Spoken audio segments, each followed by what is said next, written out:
नमस्कार।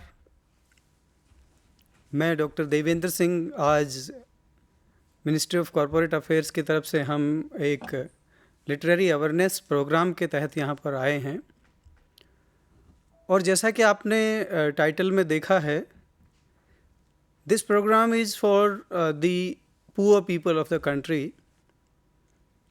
तो इस प्रोग्राम का जो भाषा रहेगी वो लगभग मैं बाइलिंगुअल रखने वाला हूँ। समटाइम्स इंग्लिश एंड कुछ टर्मिनोलॉजी ऐसी हैं जिनको इंग्लिश में ही बोला जा सकता है, बल्कि मैक्सिमम भाषा मैं अपनी ऐसी रखूँगा जो आम आदमी के समझ में आ जाए और हम उस पर आगे बढ़ें। हम आज यहाँ पर मैं सभी दर्शकों को पुनः नमस्कार करते हुए बताना चाहता हूँ कि फाइनेंशियल लिटरेसी यानी जो वित्त संबंधी साक्षरता है आपकी, आप कितना जानते हैं उसके बारे में, उसके क्या फ़ायदे होते हैं और वो हमें क्यों जानना चाहिए। ये एक मुहिम चली हुई है, ना केवल भारत सरकार की तरफ से बल्कि वर्ल्ड बैंक की तरफ से भी ये मुहिम चली हुई है। वर्ल्ड बैंक ने अपने कुछ पैरामीटर्स तय किए गए हैं और एशियन जो बैंक है उसने भी अपना कुछ पैरामीटर्स तय किए हैं। डिफरेंट मिनिस्ट्रीज़ ने अपने पैरामीटर्स तय किए गए, लेकिन भारत सरकार के प्रयासों से ministry of corporate affairs and ministry of finance ने दोनों ने ही ये एक बहुत बड़ी मुहिम चला रखी है देश भर में कि हमारा जो वक्ता होगा या हमारा जो जिस प्रोग्राम में हम जो वक्ता लेके आएंगे वो लोगों को इस बारे में अवेयर करे ताकि हमारी जो फाइनेंशियल कंडीशंस हैं उसमें सुधार हो, देश का विकास हो और देश का गरीब, the poor people who are not able to enjoy the financial powers and financial benefits by the government of India, they should avail the benefits of government of India. बहुत सारे अधिकार हमें मिले होते हैं जिनका हम प्रयोग नहीं करते हैं। बहुत सारी जानकारियों के अभाव में, हम फाइनेंशियल लिटरेसी की जानकारी के अभाव में we are not able to access the facilities. उन सारी चीज़ों को ध्यान में रखते हुए इस प्रोग्राम का डिज़ाइन किया गया है और इसमें हम आपसे बात करेंगे सबसे पहले फाइनेंशियल लिटरेसी पे। इसको मैंने 3 भागों में बांटा है। फाइनेंशियल लिटरेसी क्या है, फाइनेंशियल लिटरेसी हमें क्यों चाहिए और फाइनेंशियल लिटरेसी को हम गरीबों के जो आर्थिक विकास है उससे कैसे जोड़ सकते हैं और हम फाइनेंशियल लिटरेसी को बढ़ाने के लिए क्या किया जाए। ये सारी चीज़ें हम इसमें लेके चलेंगे। तो मैं सबसे पहले ये बात करना चाहता हूँ आपसे कि फाइनेंशियल लिटरेसी है क्या। फाइनेंशियल लिटरेसी एक्चुअल में कुछ बिंदुओं पे आधारित है जिनको हम जब आप वित्त संबंधी जानकारी को, बहुत सारी जानकारियाँ होती हैं, उनको समझने के काबिल हो जाते हैं। And when you develop a particular skill in you on the basis of that knowledge which you have gathered from different sources, then you become financially literate person. एक छोटा सा मैं एग्जांपल देता हूँ। मान लिया आपको लोन ही लेना है कहीं से, और लोन लेने के लिए क्या क्या जानकारियाँ चाहिए, क्या क्या चीज़ें ज़रूरी होती हैं और लोन का इंटरेस्ट रेट क्या होगा, हमें कितने दिनों तक पे करना है, हमें कितने इंस्टॉलमेंट देनी है, हमारा हाई इंटरेस्ट तो नहीं है, बाकी बैंक्स का जिस बैंक से हम ले रहे हैं उससे ज़्यादा इंटरेस्ट तो नहीं है, हमें कितना इंटरेस्ट पे करना है, कितना प्रिंसिपल अमाउंट पे करना है। ये सारी जानकारियाँ अगर आपको है तो उस फील्ड में आप फाइनेंशियली लिटरेट हैं। अगर नहीं है तो कहीं ना कहीं आप इसके अभाव में अपना नुकसान कर बैठते हैं। तो फाइनेंशियल लिटरेसी जो है is the ability to understand and make use of variety of financial skills, जो पहला इसका। And what are those skills and what does it do? It enables a person to understand and apply different financial skills effectively for personal financial management, budgeting, and savings. Financial literacy makes financial literacy actually empowers individuals or a person to become self-sufficient to enjoy financial stability in life. हर व्यक्ति को चाहिए होती है। आप कहीं भी जाएं, किसी भी क्षेत्र में जाएं, और ख़ासकर हमारी गृहिणियों को, हमारी जो लेडीज़ हैं इस कंट्री की, उनको फाइनेंशियल लिटरेसी बहुत ज़रूरी है। घर का पूरा बजट उनको जो देखना होता है, उस पर्टिकुलर कॉन्टेक्स्ट में हमारी गृहिणियाँ इस बात को बिल्कुल ध्यान में रख के चलें कि उनके लिए ये वित्त संबंधी जानकारियाँ बहुत ज़रूरी हैं। मैं आपको ये भी बताऊंगा कि हमारे देश में इसकी वर्तमान स्थिति क्या है और हमें क्या और माइलस्टोन्स अचीव करने चाहिए।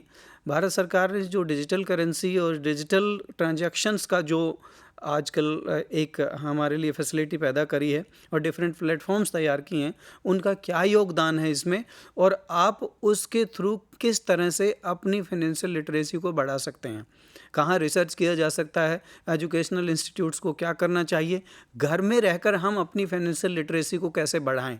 इस बात पर सरकार बहुत जोर दे रही है और सरकार बहुत सारे प्रोग्राम्स आपके लिए लेके आती है। इवन ये प्रोग्राम भी आज उसी लिए कि आप अपने घर में बैठकर फाइनेंशियल लिटरेसी कैसे गेन कर सकते हैं और उसके थ्रू आप अपना आर्थिक विकास, बल्कि आर्थिक विकास के साथ सामाजिक विकास भी जुड़ा हुआ है, उस सामाजिक विकास को आप कैसे आगे बढ़ा सकते हैं, ये आपको ज़रूर जानना है।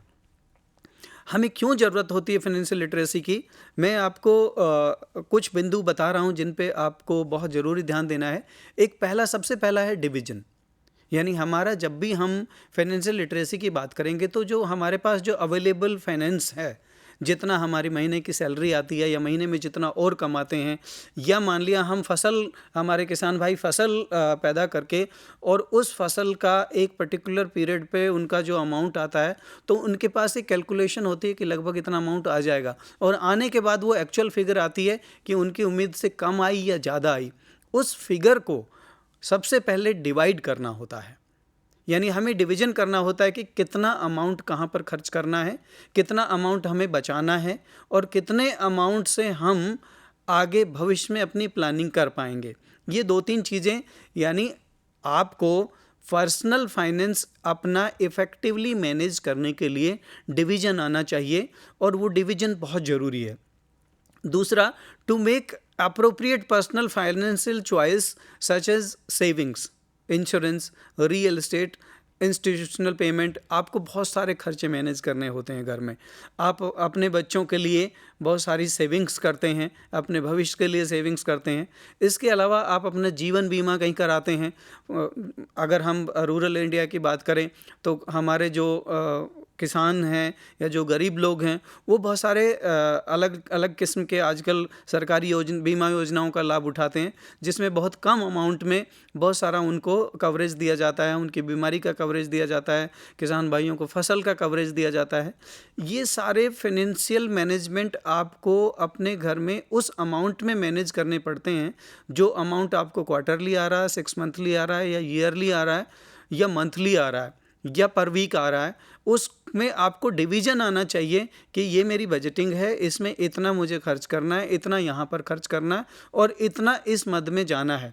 आपको मान लिया आपके पास अमाउंट ज़्यादा आ रहा है, कहीं पर आप इस लिमिट में है कि आपको टैक्स भी पे करना पड़ता है, तो आप टैक्स का अमाउंट भी निकाल के रखते हैं कि मुझे इतना टैक्स इसमें से निकाल देना है। And the remaining amount you can either invest somewhere if you are having excess amount, or you feel that I have to invest something, तो आप उसको इन्वेस्ट, ये डिवीजन आपका बहुत ज़रूरी है।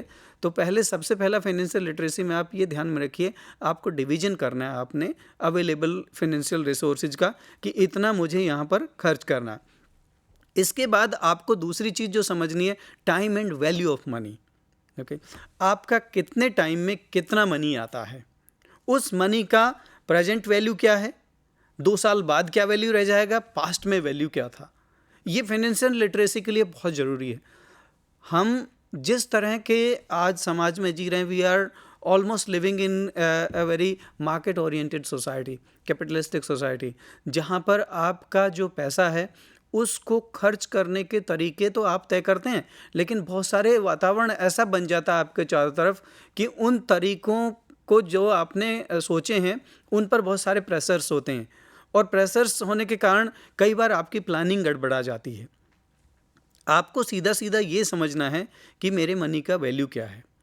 आज मैं अगर 1 पैसा खर्च कर रहा हूँ तो इस खर्च का मुझे रिटर्न क्या मिलने वाला है।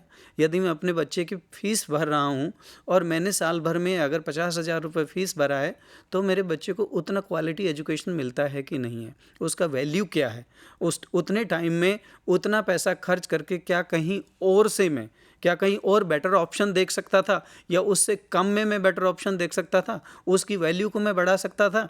आपका पैसा अगर 50,000 रुपये खर्च हुआ है तो आपको ये तय करना है, आपको हर महीने एनालिसिस करना है कि जितना इसका रिटर्न आना चाहिए उतना आया है, या इससे कम में कहीं और ज़्यादा मिल रहा था, या इतने में कहीं और ज़्यादा मिल रहा था। ये फाइनेंशियल लिटरेसी का एक पार्ट है जो सबको सीखना चाहिए, सबको एनालाइज करना चाहिए। और भारतीय ज्ञान पद्धति में भारतीय जो हमारा समाज है उसमें बरसों से ये चीज़ें बहुत सारी बैठ के घर में डिस्कशन हुआ करते थे। घरों में एक दूसरे के साथ ऐसे वातावरण बनाया जाता था कि हमारा इतना रिसोर्स, इतना पैसा आने वाला है, इसका इतना हिस्सा यहाँ, इतना यहाँ, इतना यहाँ, और इसका हमें ये फ़ायदा या यहाँ पर जो जा रहा है उसका ये नुकसान होने वाला है। ये सारी चीज़ एनालाइज करके वो लोग आगे बढ़ते थे।